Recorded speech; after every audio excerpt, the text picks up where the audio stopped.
Bollywood king Shahrukh Khan की film Dunki 21 दिसंबर को release होने जा रही है, जिसमें उनके कपड़ों के डिजाइन और रंग की वजह से इसको फिल्म दिल वाले दुल्हनिया ले जाएंगे से मिलती जुलती फिल्म करार दिया जा रहा है। बॉलीवुड बादशाह शाहरुख खान के लिए 2023 का साल बहुत खुशकिस्मत साबित हुआ है, क्योंकि इस साल रिलीज होने वाली उनकी दो फिल्में पठान और जवान ने बॉक्स ऑफिस पर रिकॉर्ड कायम किए हैं और अब वो अपनी अगली फिल्म डंकी की रिलीज की तैयारी में हैं, जो 21 दिसंबर को रिलीज होने वाली है। फिल्म के ट्रेलर में एक दिलचस्प बात यह है कि शाहरुख खान ने उसी डिजाइन की शर्ट पहनी हुई है जो उन्होंने 28 साल पहले दिल वाले दुल्हनिया ले जाएंगे फिल्म के एक गाने में पहनी थी।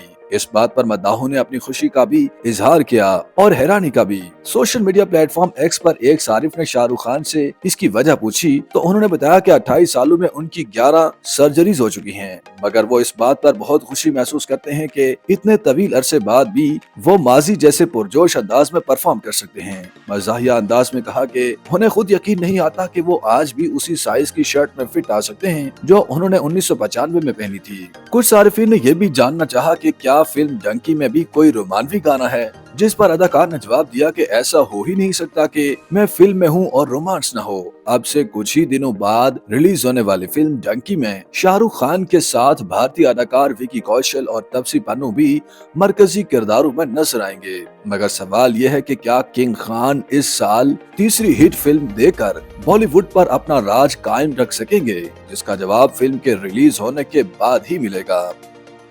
YouTube पर गूगली न्यूज देखने के लिए youtube.com की सर्च बार में गूगली न्यूज टीवी टाइप करें। गूगली न्यूज के पेज पर सुर्ख रंग के सब्सक्रिप्शन वाले बटन पर क्लिक करना ना भूलिए। YouTube पेज पर अपलोड होने वाली वीडियोस से बाखबर रहने के लिए बेल आइकन पर क्लिक कीजिए। आपको हर नई वीडियो के बारे में नोटिफिकेशन मौसूल हो जाएगा।